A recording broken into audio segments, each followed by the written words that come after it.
Hi, my name is Britishbrat, and welcome to this guide for the Act 3 boss in Darkest Dungeon 2, Obsession.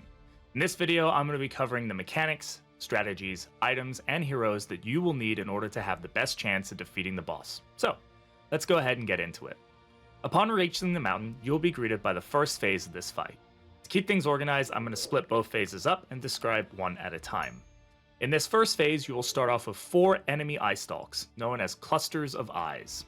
Each of these eyes will transform into a smaller version of itself up to 3 times as you manage to remove all of their current health. The clusters as you see them all have 12 HP, medium, high dot and stun resistances, low move resist, and medium debuff resists.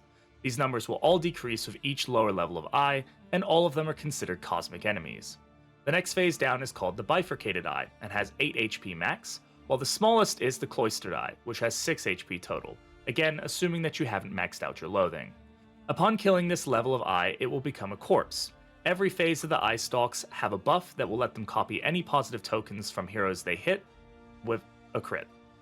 Each level of eye has 2 abilities. The largest stalk has an ability called Invince, which will hit the hero with up to 3 special scene tokens and some stress. I'll cover a bit more about scene tokens later on. The second ability can only be used on a hero with a scene token and ignores stealth, while applying debuff resistances down and a negative token. The medium eye stalks can use Observe, which works just like Invince but can only apply 2 scene tokens max, and also has an ability called Glare, which will target a scene hero and apply a debuff, lower debuff resist, and allow the eye to grow up 1 level, going back to the size it was before. The smallest eye again has similar abilities in Observe and Gaze, just with lesser effects overall, Gaze being the ability that allows it to grow up to a medium-sized eye stalk. The gimmick of this phase is fairly simple. In order to progress to the second and final phase of this fight, you must kill all 4 eye stalks.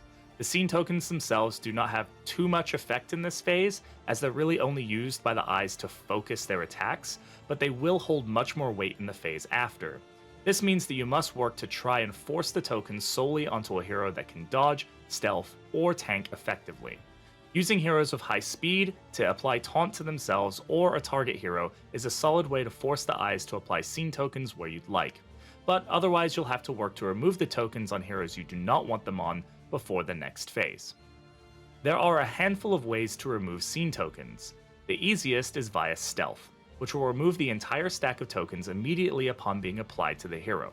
The next easiest, albeit more common way, is to force the eyes to miss an attack on the hero who has a scene token. Every time the eyes miss an attack, it will peel off 1 scene token on that hero. Blind and dodge are both great ways to try and force this interaction. Finally, you can also remove a single token by killing the lowest phase of the eye stalk, the cloistered eye. Now this is generally ineffective though, as it must be done via physical damage, can't be done via dots, and it can only be used up to 4 times due to the fact that once you kill it, the corpse will not regenerate into eyes again, so they're out of the game. So for this fight, you'll have to balance managing the tokens while killing the eye stalks to force the fight to progress. The eyes, while low in HP, can tend to cause frustration as they like to regenerate constantly. I find it best to try and focus 1 stalk at a time to push them all the way down before moving to the next one. Dots are very effective in this phase, as eyes who move down a level because of dot damage on their turn will actually lose that turn, so they won't get an action. The stress in this phase of the fight can also be pretty frustrating. It pays to try and take the time to lower as much as possible before progressing to the next phase. This mostly covers the mechanics of the first phase, and so thus, once you manage to kill all 4 eyes, you'll be greeted by the true enemy of this fight, the Focused Fault. The Fault is a giant eye stalk that has 250 HP, decent resistances to dot, immunity to stun and move, and a low resistance to debuff. It has 2 turns per round, and is considered a cosmic enemy type. Like the stalks before it, it also has the on-crit copy positive token effects, so keep that in mind. Here is where you'll find out just how important it is to manage your scene tokens. The Fault has 3 abilities under its belt. The first ability is Behold. This ability can only target somebody who has a scene token, and will add another should they not already have a full stack. It will also add 3 Horror and 2 tokens at random from either Vulnerable or Daze, though it can only apply 1 daze at a time, so it won't stun you.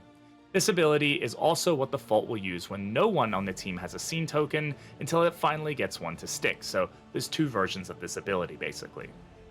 The next ability is Suppress, and this is the Fault's way of dealing with heroes who have no scene tokens while others do. This skill can only hit somebody who has no scene token and who also has 3 positive tokens. It will lower the flame by 10, cause 2 stress, and apply 2 random tokens from either blind, weakness, and stun. Finally, we have the Fault's primary weapon, Limerence. This skill can only target heroes with scene tokens and will do plus 100% damage per scene token on them.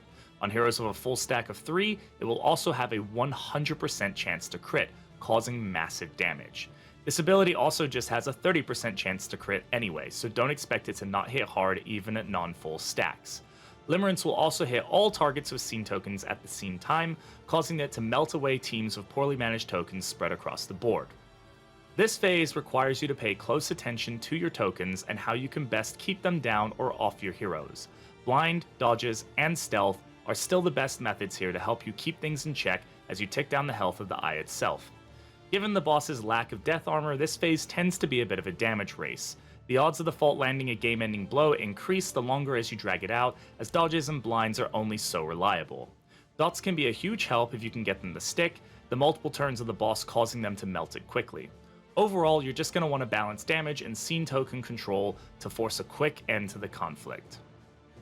So, now we've gone ahead and covered the basic mechanics and strategies, let's go over some trinkets and items I think are particularly helpful in this fight. The most powerful thing you have at your disposal for these fights will be Stealth, as it allows you to delete entire stacks of scene tokens. So, to this end, the Shimmering Powder combat item is something you should be trying to hoard at every opportunity, as it allows you to control who gets Stealth and when.